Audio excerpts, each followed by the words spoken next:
Hello, हाय, नमस्कार मैत्रिणींनो. पुन्हा एकदा शंभूज क्रिएशन या चॅनलमध्ये तुमचं अगदी मनापासून स्वागत आहे. हे बघा, आज आपण कटोरी ब्लाऊजची बॅक पार्टची कटिंग करणार आहे. तर त्यासाठी असं ड्राफ्ट करून घेतलं आहे मी. तर हे ब्लाऊजची मेजरमेंट आहे. शोल्डर आहे 15, उंची 14.5 आहे, छाती 35 आहे, कमर 31 आहे, शोल्डर टू अपेक्स 9.5 आहे, अपेक्स टू अपेक्स 7 इंच आहे, पुढचा गळा 6.5 आहे, तयार शोल्डर आपला 2.5 आहे, बाही 5ची आहे, दंडघेर 12 इंच आहे. त्याच्यानंतर मागचा जो हा बेल्ट आहे हा 2.5 इंच तयार आहे. त्यानुसारच आपले 4.5 इंच तयार आहे. त्यानुसारच आपल्याला बॅक पार्टच्या मागच्या गळ्याची उंची भेटणार आहे. तर ती कशी काढायची मी तुम्हाला इथे दाखवते.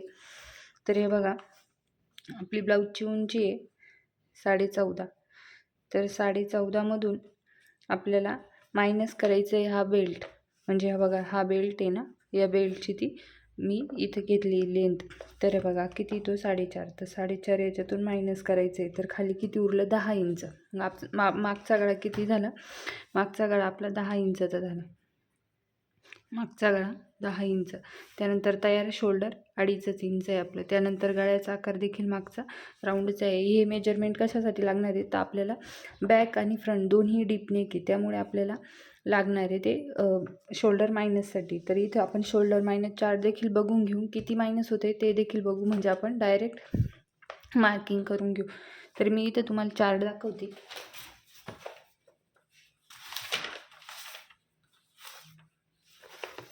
तर बघा, हा शोल्डर -4 आहे.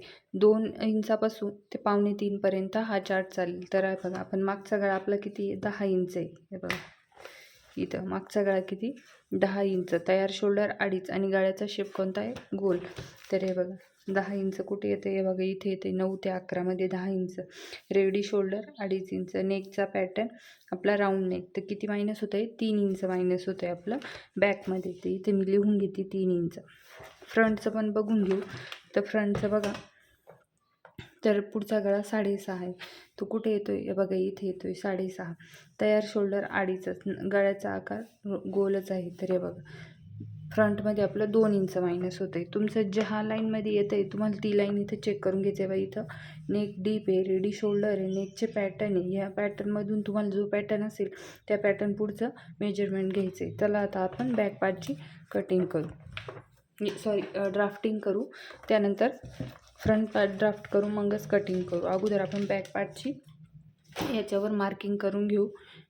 तर या व्हिडिओमध्ये आपण अगोदर बॅक पार्ट बघणार आहे, कारण व्हिडिओ खूप मोठा होऊन जातो ताईंनो. त्यामुळे अगोदर बॅक पार्ट बघू, पुढच्या व्हिडिओमध्ये फ्रंट पार्ट बघू. तर हे बघा, इथून वरतून एक सरळ लाईन देऊन घेते मी.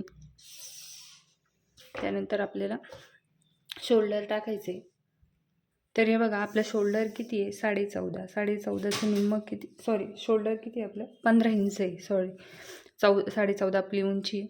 तर 15 इंच शोल्डर आहे. तर 15 इंचचं अर्ध किती झालं, 7.5. तर हे बघा, तुम्हाला कसं करायचं आहे दाखवते. हे 15 इंच आहे, असं टेप फोल्ड करायचं आहे. हे बघा किती आलं, 7.5 इंच. तर हे बघा, 7.5 इंच आपल्याला इथं टाकून घ्यायचं आहे. एक मार्किंग करायची त्यावर. जिथं मार्किंग केली तिथून 1 इंच डाऊन जायचं आहे. आता बघा, तुमचं शोल्डरचं माप वेगवेगळं असू शकतं, पण हे 1 इंच डाऊन आणि इकडं 2.5 इंच हे कंपल्सरी सर्वांचं सारखंच असणार आहे. तुमचं शोल्डर 16 इंच असू द्या किंवा 13, 13.5, 14 कोणतं पण असू द्या, तुम्हाला त्याचं निम्मं करून जिथं मार्किंग करायची तिथून 1 इंच डाऊन जायचं आहे. इकडून फोल्ड बाजूकडून 2.5 इंच. आता हे बघा, आपण हे सर्व मार्किंग अगोदर स्केलने जोडून घेऊ.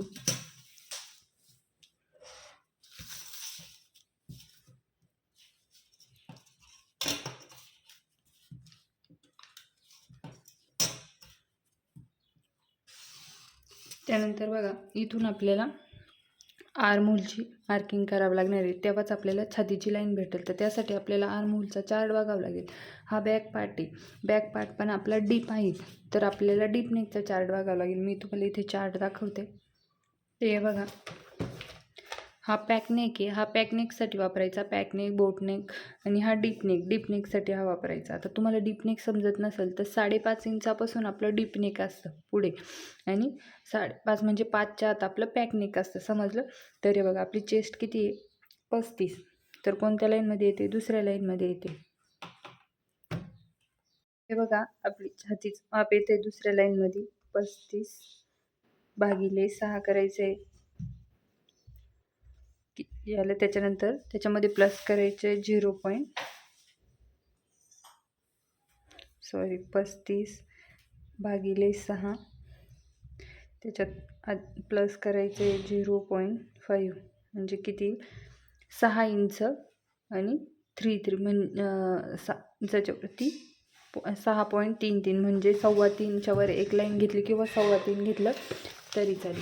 आता हे बघा इथून डाऊन गेलं, इथून आपल्याला टेप असा ठेवायचा आहे आणि 3.25 वर मार्किंग करते मी. 3.25 मार्किंग करून घेतली, सरळ लाईन देऊन घेते. आता बघा, आता हे आपलं डीप नेक आहे, त्यामुळे आपण लूजिंग आपला बेल्ट म्हणजे जास्त आता जर तुमचा बेल्ट 2 किंवा 2.5 इंचाचा असेल, तुम्ही छातीमध्ये लूजिंग नाही दिली तरी चालेल, पण आपला बेल्ट 4.5 इंचाचा आहे, त्यामुळे आपण लूजिंग देणार आहे याच्यामध्ये 1 इंच. तर हे बघा 35 अधिक 1 वर भागिले 4 करायचं आहे त्याला, तर किती झालं 9 इंच. तर हे बघा 9 इंच आलं. आपण आता छातीमध्ये फोल्ड बाजूकून टेप ठेवणार 1 इंच प्लस केलं आहे लूजिंग. तर हे बघा 9 इंच इथं मार्क करते मी. त्याच्यानंतर शिलाई मार्जिन घेते 2 इंच. त्यानंतर बघा आपल्याला ब्लाऊजची उंची घ्यायची. तर हे बघा सरळ लाईनपासून टेप असा ठेवायचा आहे. आपली ब्लाऊजची उंची आहे 14.5, त्याच्यात मी 1 इंच प्लस करून 15.5 मार्किंग करते. ब्लाऊजच्या बॅक पार्टची उंची आपण सरळ लाईनपासून घेतो आणि फ्रंट पार्टची उंची तिरप्या लाईनपासून घेत असतो, क्रॉस लाईनपासून. आता कमर आहे आपली 31, तर कमरमध्ये पण आपल्याला लूजिंग द्यायची नाही, जेवढी तेवढीच घ्यायची. तर कमर आपली आहे 31, तिला भागिले 4 करायचं, किती आलं 7.25. तर हे बघा इथून फोल्ड बाजूकून टेप असा ठेवायचा आहे, 7.25 व एक मार्किंग करायची. त्यानंतर डीप नेक आहे, त्यामुळे आपण मागं टक्स देणार आहे 1 इंचाचा, त्यामुळे टक्सची मार्जिन घेतली 1 इंच आणि पुढे शिलाई मार्जिन घेतली आहे 2 इंच. बघा अशा पद्धतीने आता हे आपण स्केलने जोडून घेऊ.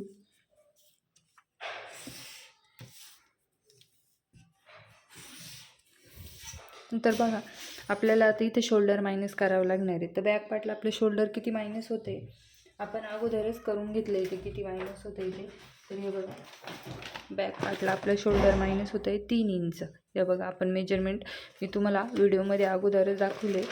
तर हे बघा आता आपल्याला शोल्डर मायनस करायचं आहे. आपले शोल्डर आहे 15 इंच, त्याच्यामधून आपल्याला वजा करायचं आहे 3 इंच. तर खाली उरलं 12, ते याला 2ने भागायचं आहे. तर हे बघा किती आलं 6 इंच. तर आपल्याला इकडनं फोल्ड बाजूकून टेप असा ठेवायचा आहे. बघा इथे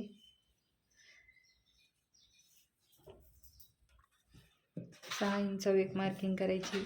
त्यानंतर छातीच्या लाईनमध्ये देखील 6 इंच एक मार्किंग करायची. आता स्केलने आपण जोडून घेऊ ही मार्किंग. हिचा सेंटर काढायचा आहे आपल्याला. सेंटर एक मार्किंग करायची. त्यानंतर आता बॅक पार्ट आहे, बॅक पार्टला आपण क्रॉसमध्ये मार्किंग 1 इंच करतो आपल्या साईजनुसार. हे साईजनुसार करायचे. या अगोदरच्या भरपूर व्हिडिओमध्ये मी सांगितले का आपली जर 40च्या आत असेल तर बॅकला 1 इंच आणि फ्रंटला 1.25 इंच. आता आपण इथं असं फ्रेंच कवने आर्महोलचा शेप देऊन घेऊ. ते बघा फ्रेंच कवने आर्महोलचा शेप देऊन घेतला आहे. आता आपली बॅक पार्टची एवढी मार्किंग झाली. आता त्यानंतर आपण पुढच्या व्हिडिओमध्ये फ्रंट पार्ट ड्राफ्ट करू. त्यानंतरच फ्रंट पार्ट कटिंग केल्यानंतर त्याच्या बॅक पार्टवर ठेवून मग बॅक पार्ट कट करू आणि मागचा गळा वगैरे कट करू. तर आता चला पुढच्या व्हिडिओमध्ये. व्हिडिओ आवडला असेल तर व्हिडिओ लाईक करा. आपल्या चॅनलला नवीन असेल कोणी तर चॅनलला देखील सबस्क्राईब करा. भेटूया पुढच्या व्हिडिओमध्ये. धन्यवाद.